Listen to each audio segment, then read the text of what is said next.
Please go subscribe to the Rumble channel for Franchise Sports TV under the name FSTV22. Now, I'm using that Rumble channel for any purposes of me getting kicked off YouTube and also for more of my spicier joints. It's free as well. I have the freedom to say whatever I want to say as well. So go subscribe to FSTV22. That is Franchise Sports TV 22 on Rumble.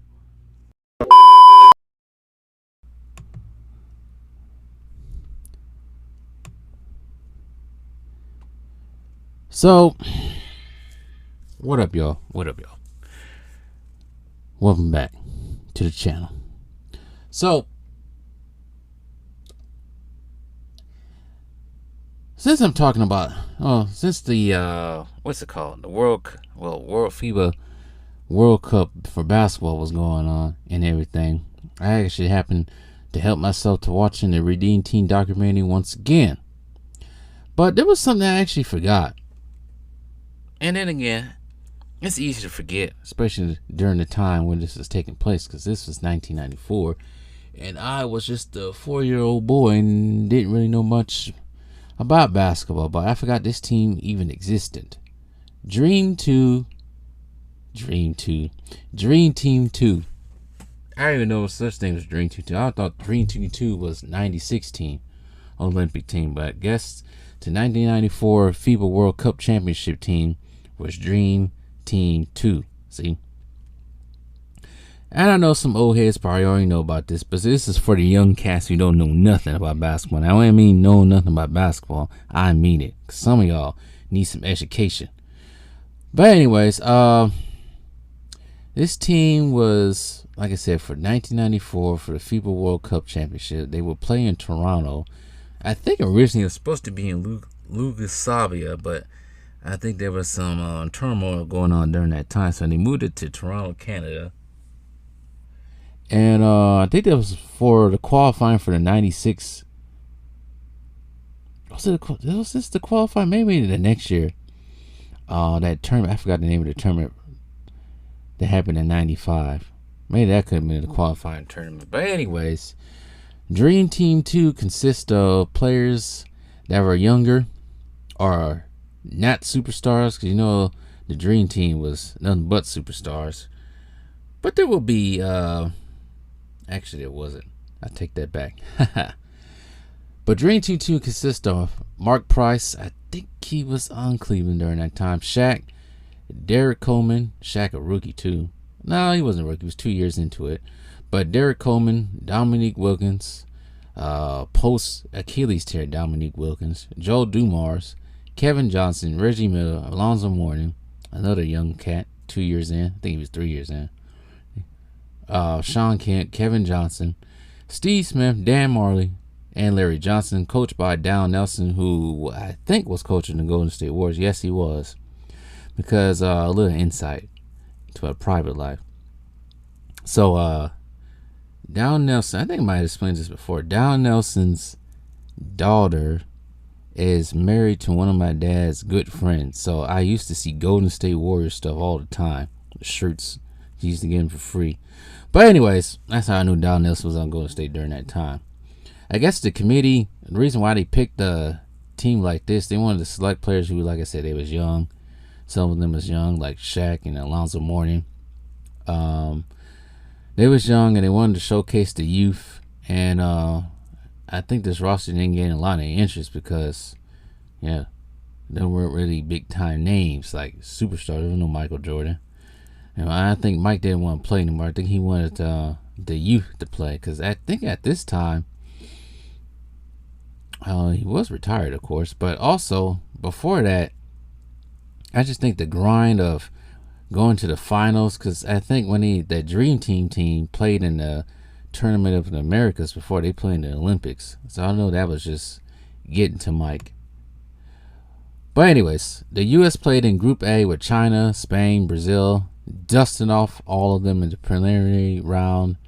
Then next was the quarterfinals when they played Russia, Australia, Puerto Rico, and Group 1. I'm about to say Group I, but Group 1 bracket, demolishing everyone, especially Australia, at a score of 134-74.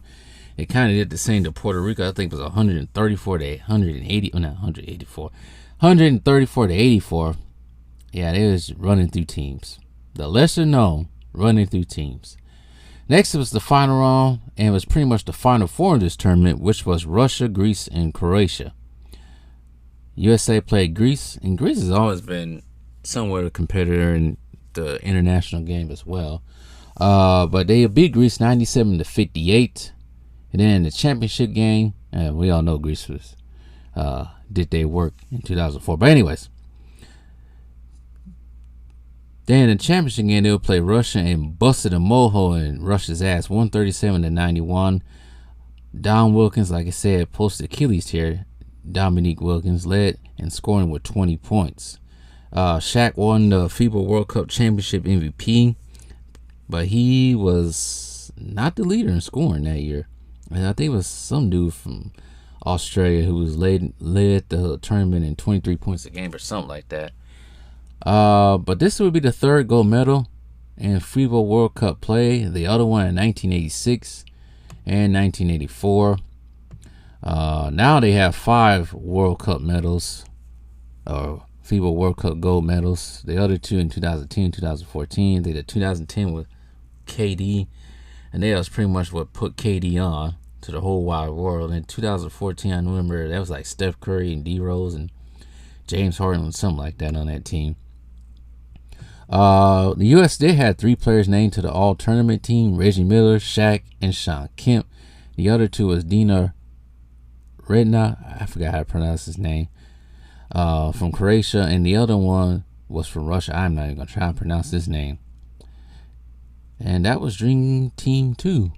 Now, there will be a couple of players that will play on Dream Team 3. That will be Shaq and Reggie Miller. And then you have some members of the original Dream Team members, John Stockton, Karl Malone, and Charles Barkley. And I think the other one was David Robinson. Then you got the newcomers like Grant Hill and Penny Hardaway. Mitch Richmond was on there. Gary Payton wasn't even supposed to be there. He basically took over for Glenn Robinson. I think Glenn Robinson had like an ankle injury or something like that. He couldn't play. And then, of course, Hakeem the Dream, who I think got his American citizenship around this time or before that also. But here's the thing. If you want to compare this team to like any other FIBA World team, especially the team that just played, first of all, there was balance with this team. There was some balance with this team. Everybody just wasn't jacking up threes. There was some post play, some 3-point play, some mid-range. It was everything. It was a mixture of everything. And they played defense. And they had height. They wouldn't try to play this damn dumbass small ball that we keep seeing now either. They had, who was their centers again? Let's see here. Who was their centers on this team again? They had Alonzo Mourning, which is not really all that. Alonzo Mourning, I think he stood 6'10". But then he had Shaq. He had a dominant force in Shaq and Alonzo Mourning. That was good enough. And then he had Shawn Kemp, who was explosive and rah as well. Derrick Coleman, a younger Derrick Coleman before, he let himself go a little bit. But and he had Joe Dumars who played defense. The disrespect that Joe Dumars get is crazy. He's crazy. He should be top 75. He's probably one of the best defenders of the 80s. And like Jordan said, Joe Dumars gave Jordan problems. But somebody else will tell you that James Harden better than Joe Dumars. I'll take Jordan Dumars any day. Shut your asses up. But anyways, yeah, that's the Dream Team 2. I just want to talk about them a little bit. And I learned something myself. So tell me what you guys think.